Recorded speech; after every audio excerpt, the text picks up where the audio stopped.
Hello everyone. How are you all? I hope you all are fine at your home. So, in today's lecture, we are going to see the natural resources. In the previous video, we have learned natural resource air. In today's video, we are going to see the water and land. So, first we will see the water. So, water is a very important thing to survival of the living organisms or the living world.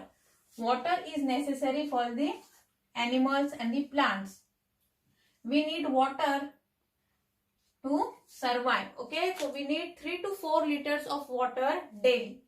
And the other animals or plants, they also need water for their survival. So what is water?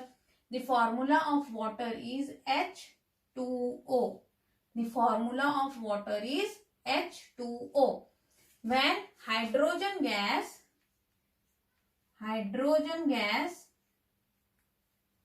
burns in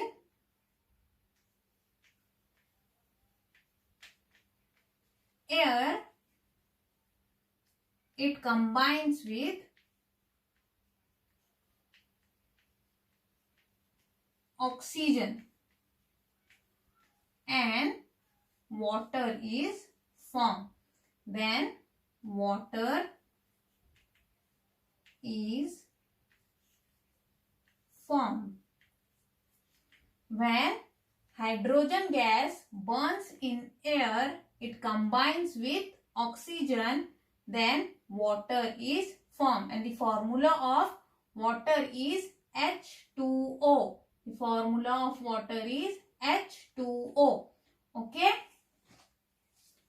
So water is occur in the 3 state. Water is occur in the 3 states.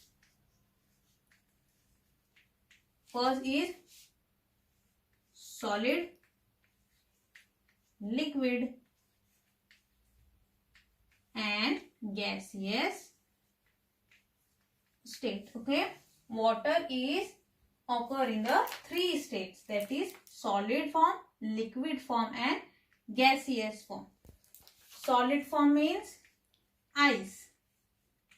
Liquid is water and gas is water vapor. Okay. Water is occur in the 3 states, that is solid state, liquid state and gaseous state. Okay. In nature, water have occurred in the 3 states, that is solid, liquid and gas. Then water is a tasteless, colorless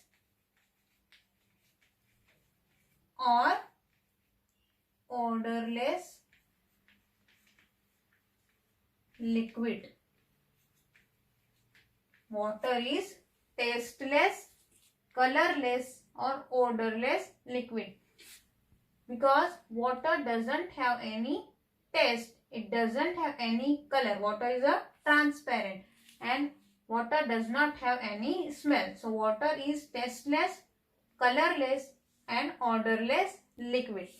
So, and water is dissolved with any of the substances. This water is or any substances dissolves in water. So water is called as a universal solvent. Universal solvent.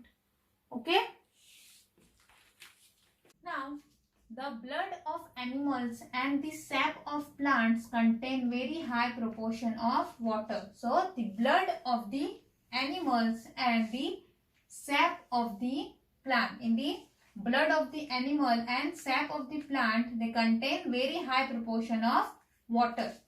So, no living thing can survive without water, and so no living thing can survive without water. Therefore, the water is said as water is life. No living thing can survive without water. Therefore, it is said that water is life, because water is very important to survival of the all living things, animals as well as plants. Okay. Now we will see the distribution of water on the earth. Okay. So, for example, this is a earth. In the earth, the water is distributed in the seas and oceans, then groundwater, ice and water in the other forms than the water available for drinking. The water in the seas and ocean, it is the largest amount. It is about the 97% of the water present on the earth. On the seas and oceans, about 97% of the water present on the earth. Then water is in ice form, it is about 2.7%, and water available for drinking is 0.3%, which is a very small amount for drinking water, and the total is 100%. In the seas and ocean, it is about 97%, and water present in the ice form is 2.7%, and water available for drinking is about 0.3%, which is a very small amount. We cannot use water for drinking of seas and oceans because it is a salty water. Salty water. The water present in the sea is salty, and ice, it is in the frozen state. So this also we cannot use for drinking. For the water present for drinking is 0.3%, which is a very small number, but it is enough for all the living organisms. So this is about distribution of water on the earth. Okay. Now we will see the water cycle and uses of water. So all the water on the earth regulated through the water cycle. So all the water present on the earth regulated by the water cycle. Water cycle you have studied in the standard 5th. Okay. So what is water cycle? Sun heats, evaporates water from the oceans, and these water vapors condense after reaching the sky and fall back on the earth surface in the form of rain. So what is the water cycle? Sun's heat evaporates water from the ocean, and this water vapor condenses after reaching the sky and they fall back to the earth surface in the form of rain. So this is the water cycle, and rainwater creates fresh water sources on the earth surface. Rainwater creates the fresh water sources on the earth surface. Okay, so what are the water sources? The first one is the natural sources of water. So what are the natural sources of water? So streams, rivers, ponds, these are the natural sources of water. And there are some man-made sources of waters are also there. There are wells, bore wells and dams. Dams are present on the rivers, and bore well at the home. In the home, bore well is present. So there are two sources of water. One is natural sources and the other one is man-made sources. Okay. So what are the natural sources? Streams, rivers, ponds, these are the natural sources of water. And wells, bore wells, dams, these are the man-made sources of water. Now, uncontrolled use of water. First one is increasing population. Due to the increasing population, the water use is uncontrolled. Then industries. Day by day the industries are present in the large amount, and the use of water is very in the high amount. And for farming, water is used. So the uncontrolled use of water are increasing population, industries and farming. These three things are responsible for the uncontrolled use of water. So this is about the water cycle and uses of water. Okay, so we have completed the natural source water. Now the third natural resource is land. So what is land? So land is seen in the form of stones, soil and big rocks. Land is not flat everywhere. It is hilly in some regions, and in some regions land is flat. Okay, all the terrestrial animals including man live on the land. Some terrestrial dig burrows and form a shelter in the land, and land is fulfilling all the needs of living things. Like man made his house on the land as a shelter. Okay, then we also use land for the farming. We use land for the farming. Okay, then the minerals and crude oils are also found in the earth crust, means in the land. Okay, so land is a natural resource. We found a crude oil and minerals in the earth crust, which is land. So land is an important natural resource. Okay, now we will see the layers of land. So how many layers of lands are there? So the first one is humus, then soil, then immature soil. After that, layer of soil and small rocks, and the last one is bedrock. These are the layers of land. First one is humus, then soil, then immature soil, then layer of soil and small rocks, then bedrocks. Okay, so these are the layers of land. The topmost layer of the mature soil is humus. The first layer is, the topmost layer is humus. And what is humus? The humus is formed by the decomposition of animal and plant waste. The humus is the topmost layer and it is formed by the decomposition of plant and animal waste. It is called as humus. Then a soil, normal soil is there. Then third layer is immature soil. What is immature soil? What is immature soil? In immature soil, the sand is present. In the immature soil, sand is present.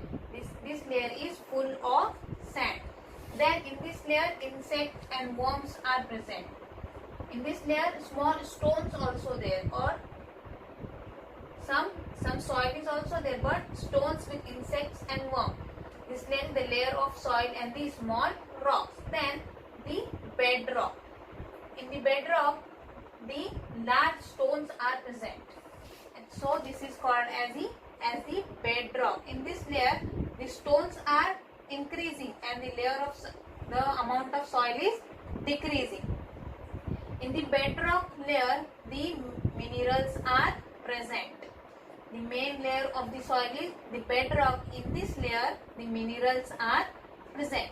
So in different region, the soil is different. Okay, the texture and the color of the soil is different in the different regions. So these are the layer of land. What are the layer of land? First one is humus, then soil, then immature soil, then layer of soil and small rocks, and then the last one is bedrock. Okay. The next point in the land is the process of soil formation. The process of soil formation is a natural process. Okay, and this process is natural and continuous. We will see the process of soil formation. So the process of soil formation is a natural process. So let's see about the process of soil formation. So the abiotic components of soil. The abiotic components of soil are supplied through the weathering of the bedrock. We have seen the bedrock. So the abiotic component of the soil are supplied through the weathering of bedrock. Weathering means to breaking down. So due to the heat, cold, strong winds and rain, respectively, the bedrock break down into the pieces. This is the bedrock which break down into the pieces. Stones, sand and soil are formed due to this process.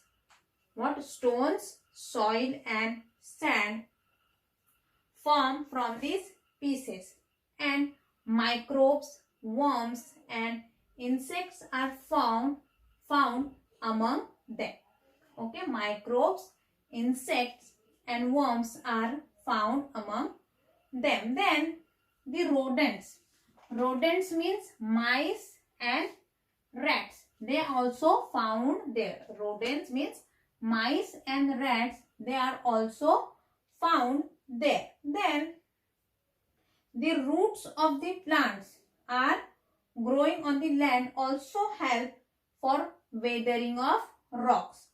Roots of plants are also help for the weathering of rocks. Okay. Then after that, what we have seen, the roots of the plants growing in the land also take part in the weathering of rocks. Then the process of soil formation. Then the process of soil formation is slow and continue. These are the factors for the process of soil formation, and the process of soil formation is slow and continuous, and thousands of years are take to make a layer of 2.5 centimeter of soil. To make a 2.5 centimeter of soil, it takes thousands of years. So this is about the process of soil formation. Then soil can get destroyed in a short period due to the storms, strong winds, floods and human activity. Due to this, the soil is destroyed. Then, and the main part is mining. The main part is destroying of soil is mining. Okay. Then, so what we have learned, the soil is destroyed in the small period due to the floods, storms and human activities such as mining. Mining is the biggest problem for destroying of soil. That is why it is necessary to conserve soil and prevent erosion of land. Okay. So what is the best remedy for that? So the best remedy for the erosion of soil is increase the green cover of the land. Due to this, the soil erosion is decreases, and if we grow the grass, trees, then the soil erosion process is decreases and we can live the healthy life on the land. Okay, so this is about the natural resources, land. Okay, then in the forest on land got buried underground due to the great upheaval that took place on the earth many years ago.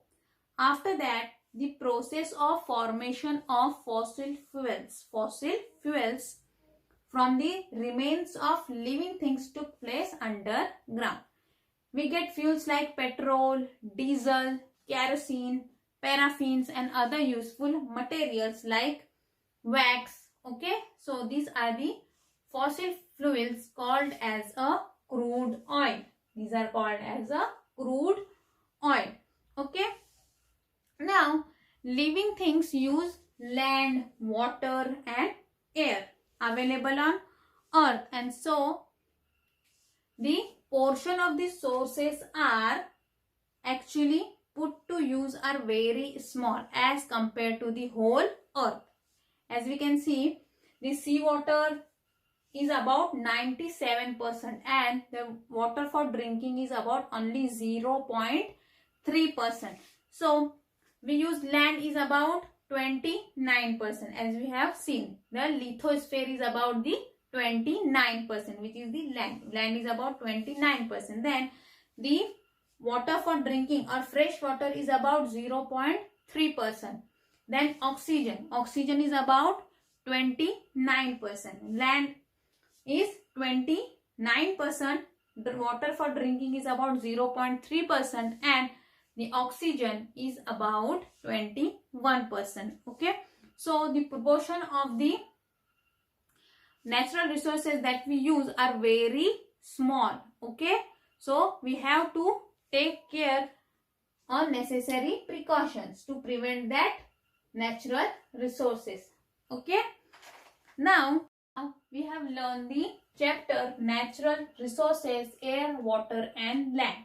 Okay, so what we have learned in this topic, so the elements available in nature which fulfill the basic needs of living thing are called as the natural resources. What are the natural resources? The elements available in nature which fulfill the basic needs of living things are called the natural resources. Then air, water and land are the important natural resources. After that, soil has a biotic and abiotic components. Biotic means living things or living organism, or abiotic means non-living. Okay. Now, so there are many constituents of air. They are nitrogen, oxygen, carbon dioxide, inert gases, water vapor and dust particles. These are the constituents of air. Then a ozone layer is a protective layer of the earth.